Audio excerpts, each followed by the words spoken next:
Hi, welcome back to my YouTube channel Romali Productive.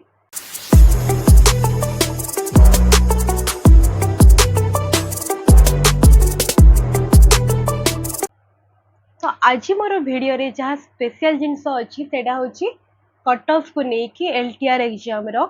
तो first of all मु कहबी कि जहाँ भी कट ऑफ आरएसटी 2023 रे थिला सेथिरे हमें 10 ऐड करिकी एलटीआर रो कट ऑफ को माइंड रे नहीं परिबा। जेमति कि मु एबे कहबी कि कट ऑफ टीजीटी साइंस रे थिला यूआर कैटेगरी रे 50%, यूआर ओमेन कैटेगरी रे 50% 0.095। तो एथरो हमें जानी परिबा कि 100 रु हमको 50 रखिवार थिला टीजीटी साइंस सीबीजेड रे।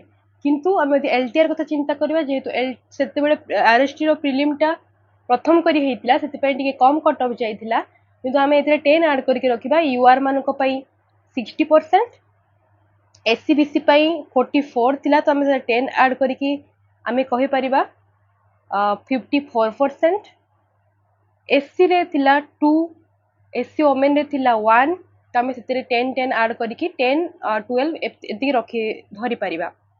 एसटी कैटेगरी रे थिला 5, बॉयज कैटेगरी रे ओमेन रे थिला 0.60 तो सेते भी आमे 10 ऐड करके 10 किबा 12 नै परिबा। रहला टीजीटी साइंस सीबीजेड कथा पीसीएम रे भी सेमिति सेम थिला टिके अधिक कट ऑफ जाइतिला तो पीसीएम वाला माने टिके गुरुत्व दियंतु। यूआर कैटेगरी थिला 64% तो से 10 ऐड करके हमें 74 नै पारबा तो बहुत कट ऑफ जाउची पीसीएम रे।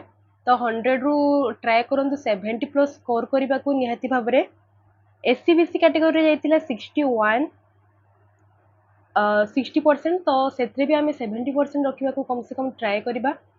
एससी रे 19 थिला तो सेत्रे हम यदि 10 ऐड करबा ताहाले गला 30% तो 30 आउट ऑफ 10 तो 30 रखिया को चेष्टा करंतु।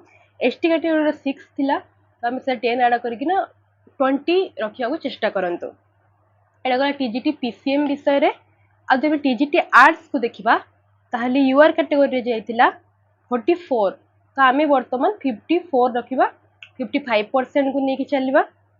एससीबीसी रे 41 थिला तो ताको आमे 10 ऐड करिकी आमे रखिबा 50% मिनिमम।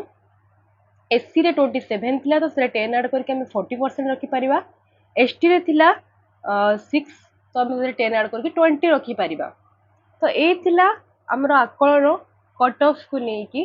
तो एलटीआर रे निहाती भाबरे कट ऑफ टिके हाई जाय पारे तो मिनिमम चेष्टा करंतु अधिक रु अधिक किमिति मार्क स्कोर करि परबे से ऊपर ध्यान देबे किंतु नेगेटिव मार्किंग करंतु नै मो हिसाब रे।